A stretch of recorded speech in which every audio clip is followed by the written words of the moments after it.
Hoy estamos en otra edición de Diálogos en Línea del periódico de Innovación, hoy con un gran amigo de la casa, Moshe Rosen, que está en Israel, en el kibbutz Nir Yitzhak.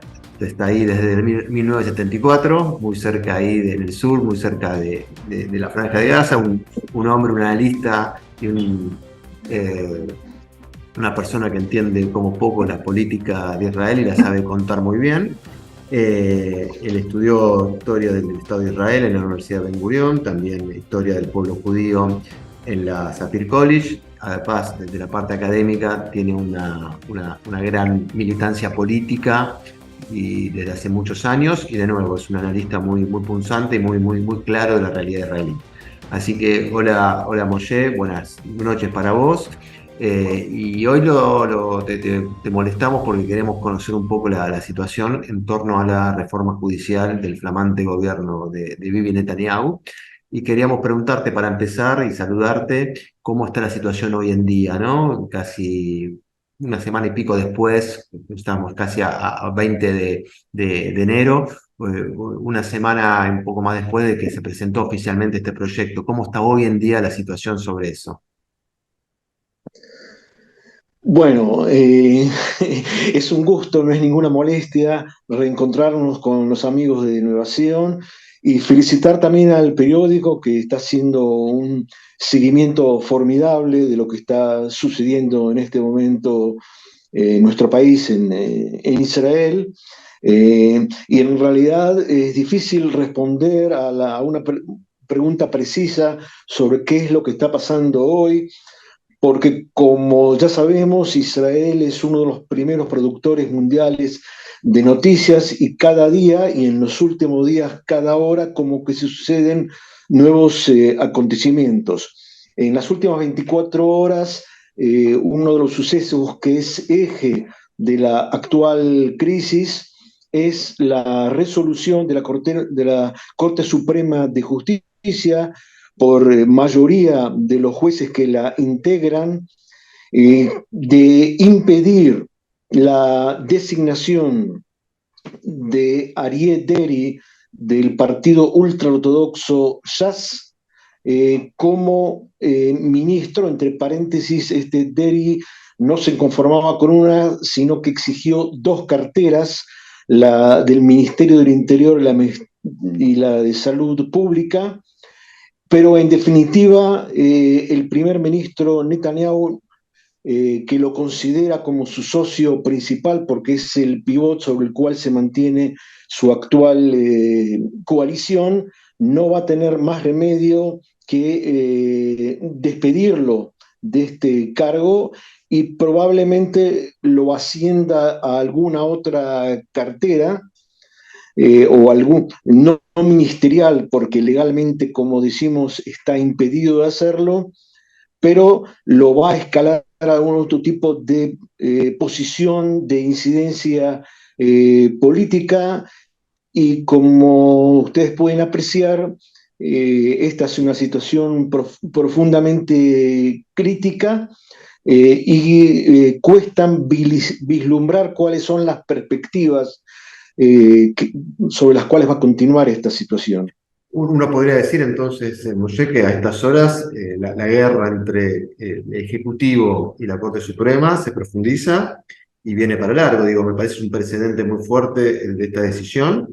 Recordemos que Deri, si no me equivoco, corregime, estaba condenado a prisión, ¿no? Por cuestiones impositivas o legales, ¿no? A prisión, se salvó de la prisión, digamos, condicional Claro. a partir de una promesa que fue grabada, televisada ante la Corte, eh, digamos, comprometiéndose a no volver a ningún cargo público. Pero inmediatamente después, o sea, al cabo de unas pocas horas, de las cuales, digamos, entre comillas, fue absuelto, entonces se retractó y dijo que nunca va a abandonar la política, al contrario, que sí, en fin, y esta es la situación que se abrió en aquel momento. Pero recordemos Sí. de que no es, lo que está sucediendo en estas horas, si bien en el clima caótico, enseguida vamos a tratar de describir qué se trata el clima caótico en el país, no es, digamos, no es la primera vez que sucede. Exactamente hace 25 años o más, se produjo una situación similar cuando este mismo Deri ya fue condenado y en aquella vez inclusive fue a prisión también por acusaciones de corrupción. Y en aquella oportunidad, como ahora, como anoche en el barrio de Arnof, donde él reside, sus acólitos proclamaron de que la Corte Suprema es una sucursal del partido Meretz y de que todo esto es una configuración de la izquierda contra las masas de votantes que eligieron a Deri. En aquella oportunidad, creo que fue inclusive en enero, pero en 1997, se produjo una situación similar, de modo que tenemos una sensación de volver a aquellos tiempos, a aquellos crisis, pero acá en un entorno más caótico. Yo creo Claro. de que eh, acá tengo una nota que fue publicada hace pocas semanas y que seguramente ustedes ya habrán escuchado de ella, del famoso mundialmente laureado escritor israelí David Grossman, donde él define lo que está pasando acá en Israel como un caos. Yo creo de que existen múltiples definiciones sobre la actual crisis política y social en Israel. Yo creo que la más acertada y el desarrollo, el análisis más preciso la hizo justamente Grossman, porque lo que estamos viviendo ahora no es solamente lo que se llama reforma judicial, entre paréntesis, no es una reforma, es el deseo de Netanyahu para no ser procesado como Deri por corrupción, de destruir totalmente el poder judicial. Y Moshe, este caso que vos estás contando de Deri, esta situación parecida pero diferente en ciertas situaciones, contextualmente con lo que está pasando ahora, eh, claro, se da en un clima de una tensión política muy fuerte, de una coalición de gobierno muy parecida desde acá, muy decidida a ir adelante con esto. Eh, ¿Cómo crees, digo, de nuevo, esta guerra parece que viene fuerte, digo, guerra entre comillas, ¿no? Entre el Ejecutivo y la Corte Suprema.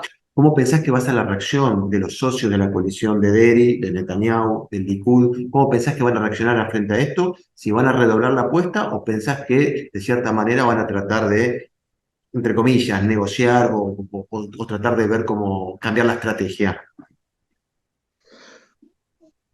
Bueno, por lo menos si uno se atiene a las declaraciones de los líderes de la derecha que conforman mayoritariamente la coalición, es como decís, van a tratar de redoblar la apuesta.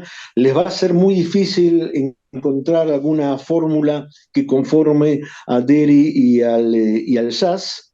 Eh, pero como se dice, ¿qué le hace una mancha más al tigre? Van a tratar de encontrar alguna posibilidad, si no es como ministro, como jefe de la coalición o como jefe del Parlamento.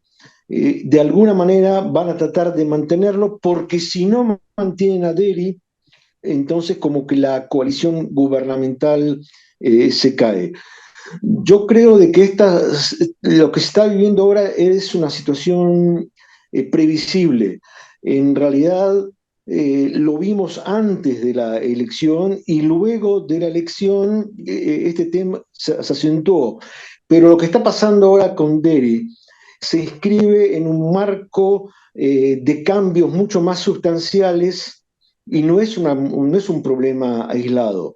Todavía antes de las elecciones, si bien es cierto lo que dice la oposición, es cierto, la oposición afirma que Netanyahu no anunció los cambios que él hoy denomina como reformas en cuanto a la Corte Suprema, pero ya se veía venir toda la transformación que estamos viviendo ahora en todos los campos.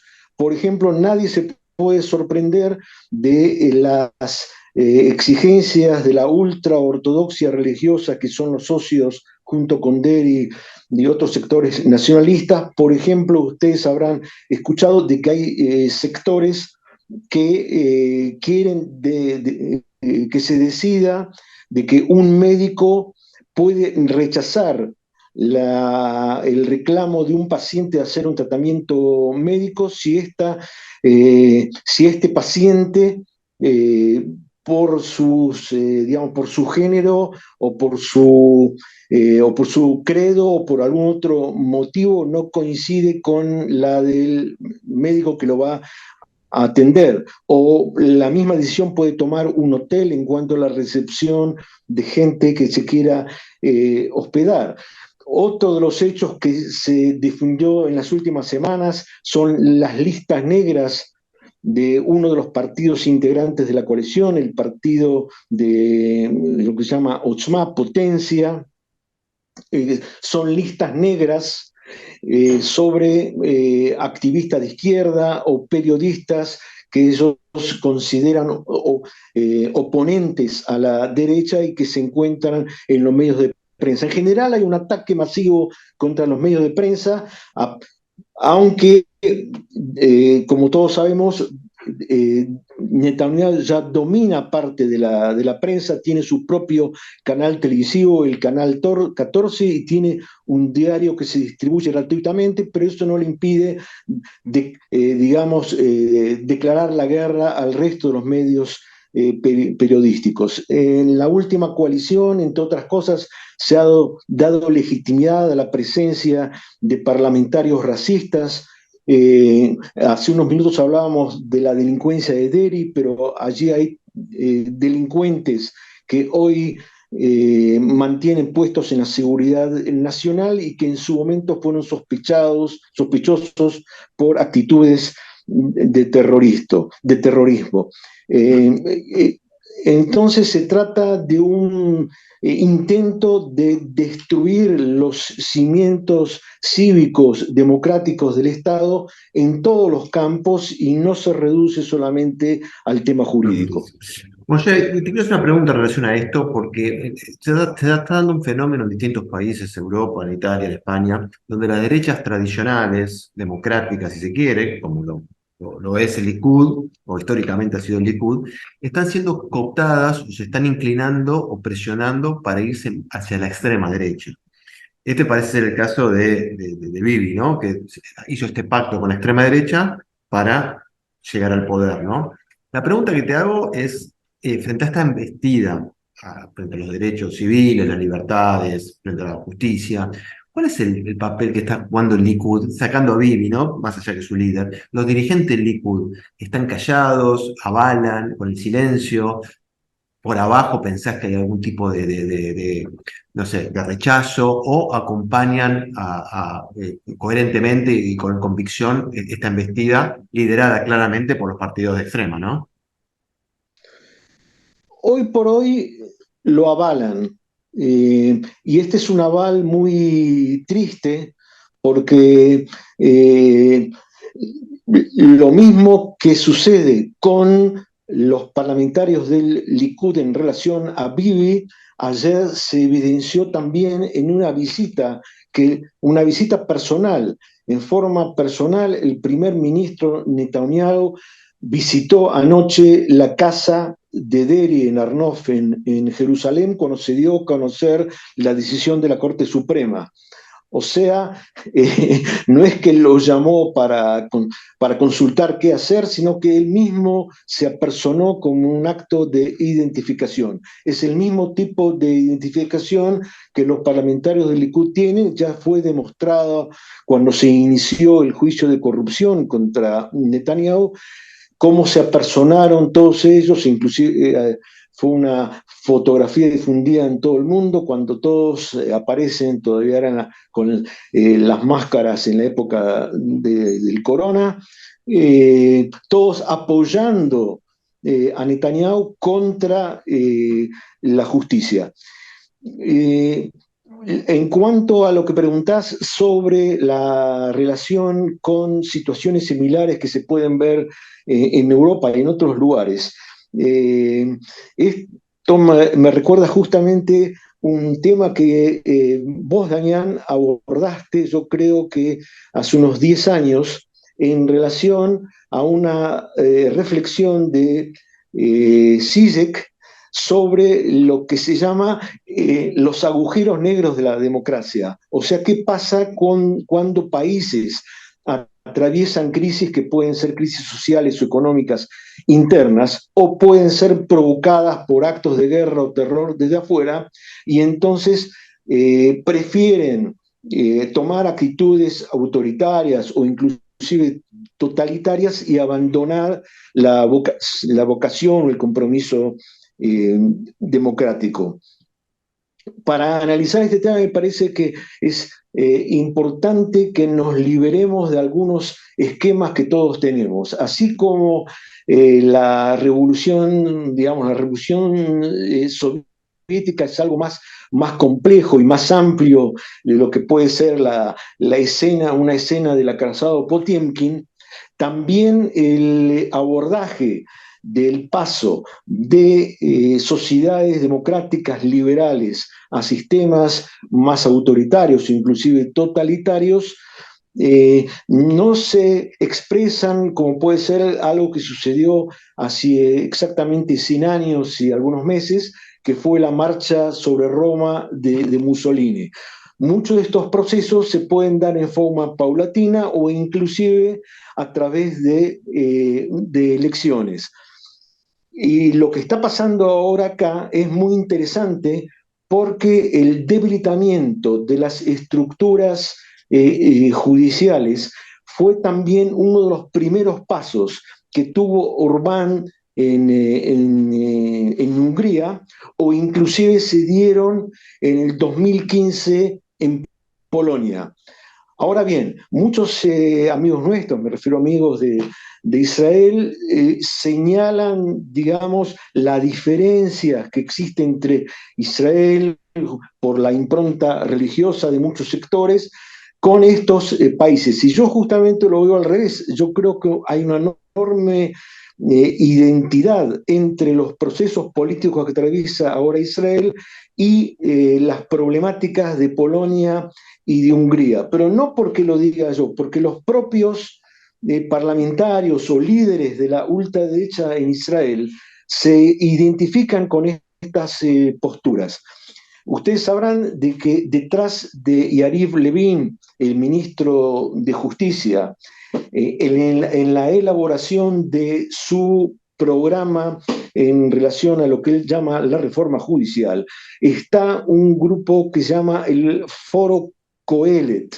Ahora, este Foro Coelet no tiene posiciones solamente en relación a reclamos religiosos, reclamos judiciales, etcétera, etcétera. Tiene unas posiciones sociales eh, conservadoras, o sea, digamos que son el liberalismo económico llevado a su expresión más extrema. Esta es una situación nueva, yo quiero acentuarla, es una situación relativamente nueva, porque en décadas pasadas el sionismo religioso tenía posiciones mucho más moderadas y no se inclinaba de ninguna manera a posturas tan extremas y tan peligrosas como la que se están expresando en estas últimas jornadas.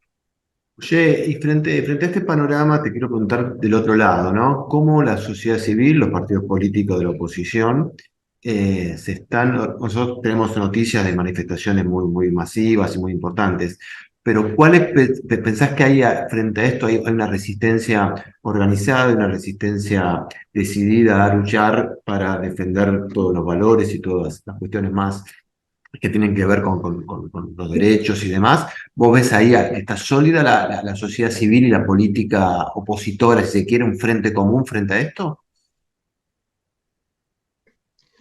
Bien, hasta ahora sí, digamos así, hasta ahora sí en lo que hace la sociedad civil, yo creo de que hay lo que enorgullecerse en relación a las manifestaciones. Yo he visto manifestaciones en la Universidad de Beersheba, en Burión, y hubo, como ustedes saben, una manifestación masiva, se calcula entre 80 y 100 mil manifestantes el último sábado a la noche. Acá es invierno, fue una noche de lluvia y sin embargo decenas de miles de manifestantes expresaron su franca y total oposición a lo que está sucediendo ahora. Sin embargo, esto no viene acompañado de una estrategia política mancomunada, y eso también quizás fue uno de los pecados del centro y de la centroizquierda en las últimas elecciones. O sea, las rencillas entre los dos candidatos del centro o de la centro derecha opositores a Netanyahu, el exministro de Defensa Gantz y el actual líder de la oposición Lapid, eh, digamos que de alguna manera le franquearon el paso al retorno de Netanyahu. Eh, en cuanto a la izquierda, digamos, para tomar el caso de Meretz, a pesar de su disposición a una alianza con el laborismo, fue rechazada esta predisposición que tenía, en este caso, Meretz, y hasta el día de hoy tampoco se visualiza cuál va a ser algún tipo de alianza entre la izquierda de Meretz y la centroizquierda del laborismo. Pero inclusive dentro de Meretz, para ser, digamos, francos, y yo creo que este es un tema que también es muy próximo a los lectores y a los seguidores de la innovación, dentro de Meretz también hay importantes debates. Yo personalmente creo de que una de las autocríticas o revisiones importantes que tiene que hacer Meretz tiene relación con la comunidad árabe, los ciudadanos árabes de Israel. O sea, no confundir con los territorios ocupados, está relacionado, pero es otro tema, los ciudadanos árabes de Israel que conforman el 20% de la ciudadanía y que nosotros tenemos que invertir mayores esfuerzos en alguna en una alianza, en una acción conjunta. Y la última elección, o lo que está pasando ahora, yo creo que hace imperiosa esta unidad, porque en este momento la minoría árabe yo creo que es, digamos así, la más factible de recibir los impactos negativos de los cambios. Insisto, no porque yo lo diga, sino porque los personeros del gobierno hablan en términos de venganza y represión. Ahí te quería preguntar, y ya quizás para ir cerrando un poquito la charla, yo me recuerdo mayo 2021, cuando fue el último enfrentamiento con Hamas, que la preocupación era que en las calles de Israel y de ciudades donde entre israelíes, judíos y árabes israelíes, se llegó a ver enfrentamiento físico, no había mucho temor a esa escalada de violencia. Lo que yo te pregunto hoy, porque hay una preocupación en muchos políticos en Israel, el mismísimo creo que el presidente de Israel Herzog lo dijo, la preocupación sobre que esta tensión política, este enfrentamiento tan feroz entre la justicia, la política, se traslada a las calles. Vos, como un ciudadano israelí de hace muchos años, ¿cómo palpás eso? ¿Se cruza también ese enfrentamiento entre judíos, si se quiere, ¿no? De izquierda o judíos no solo de izquierda, digo, en contra de la reforma y los sectores más extremistas? ¿Vos lo ves que eso puede llegar a las calles o ya llegó a las calles de Israel? Bien, esta es otra de las puntas, de los extremos dramáticos, sin exagerar, de estos días que estamos viviendo. Fíjate de que hasta hace algunos meses, inclusive hasta unas semanas, uno de los temas más preocupantes era el armamento iraní y más precisamente el peligro nuclear de, digamos, de Teherán.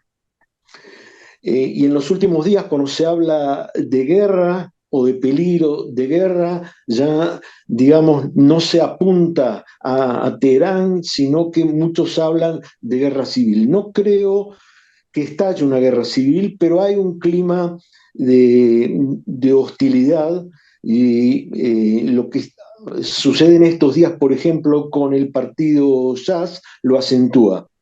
Eh, Cabe recalcar, es importante también tener en cuenta que no siempre se expresaron, digamos, las divergencias con la hostilidad con que han aflotado ahora. Yo creo que han sucedido muchísimos cambios demográficos, principalmente demográficos, sociales y políticos que llevaron a esta situación. Y cambios internos, por ejemplo, también, como decía antes, en el campo religioso. Fíjate vos de que hace 30 años, Meretz, ¿no? Tuvimos un accionar conjunto en algunos campos sociales y que tenían que ver con reivindicaciones de trabajadores, por ejemplo, en la Histadrut, con el SAS. Y veíamos el partido SAS, y ya Derin en su momento se perfilaba como su líder, lo veíamos con muchísima alegría, porque veíamos que el jazz representa a una periferia social y étnica de la cual la izquierda estaba bastante alejada. En ese momento también el jazz, por influencia del rabino Obadia Yosef, ya fallecido, tenía también posiciones muy moderadas y cercanas a los planes de paz de Rabin. Ahora, todo eso se dio vuelta y el partido Jazz es un partido ultraortodoxo en términos religiosos, con escasa tolerancia hacia otras corrientes religiosas, y ni hablar de los temas nacionalistas en los cuales ellos también, digamos, lo abordan con un reclamo de la anexión de los territorios. Una otra observación que me parece importante para Sí, entender sí. esto, en mi punto de vista, mucho de lo que está pasando ahora tiene que ver con el hecho desde 1967 Israel mantiene una ocupación militar colonizadora en territorios palestinos. Y muchísimas de las acciones y de las tendencias desarrolladas desde el 67 y hasta nuestros días, tal como lo profetizó en su momento Yeshayahu Leibovich, que él decía que todo esto se iba a trasladar en definitiva también a Israel. O sea, no se puede concebir digamos, que los territorios palestinos están aislados y solamente allí hay ocupación, represión, persecución, etcétera, etcétera. Todo este terror, por ahora terror intelectual, digamos, se ha trasladado a Israel inclusive y que amenaza a la minoría árabe de la cual recién hablábamos, y existe ya el peligro, ya se siente en la calle, de que esto también pueda afectar a la izquierda. Porque, como ustedes habrán escuchado, Bibi Netanyahu es uno de los que acuñó el sinónimo de izquierdista como traidor, y subrayando que es difícil, por no decir imposible, de acuerdo a su punto de vista, ser judío y ser de izquierda. O sea, todo se ha dado vuelta. Si Israel fue instaurado desde una posición socialista, entonces el socialismo, la izquierda, inclusive la paz, inclusive el concepto de paz, se han convertido digamos, en temas ofensivos. Los partidarios de Jazz desplegaron anoche al lado de su casa banderas hablando de la izquierda como traición. Y ahora me río porque Meretz perdió en las últimas elecciones, pero ellos consideran de que la Corte Suprema de Justicia es una filial de Meretz, así decían sus consignas anoche. Bueno, Moshe, la verdad que, bueno, un gustazo hablar con vos. La verdad que es un tema muy difícil, triste también. Esperemos a ver cómo esto evoluciona o no, si esta reforma pasa, se frena o no, y seguramente eso también va a implicar, bueno, los próximos meses, los próximos años y quizás el futuro del Estado de Israel, así que estaremos muy atentos. Así que, bueno, te quería agradecer en nombre, bueno, sos parte de Innovación, de todos nuestros lectores, de nuestros ahora espectadores y oyentes, sobre esto que te acabo de decir, agradecerte mucho, fue muy claro y fue muy esclarecedor, digo, para todos. Muchas gracias y como alguien que vive desde hace medio siglo acá en Israel y en el Negev, al lado de la frontera de Gaza, entonces subrayo que obviamente todo lo que digo es justamente por amor y compromiso hacia Israel. Eso es lo que me guía y yo creo que es una crítica a favor de la construcción. Eso Hasta pronto. está clarísimo. Gracias, Ángel.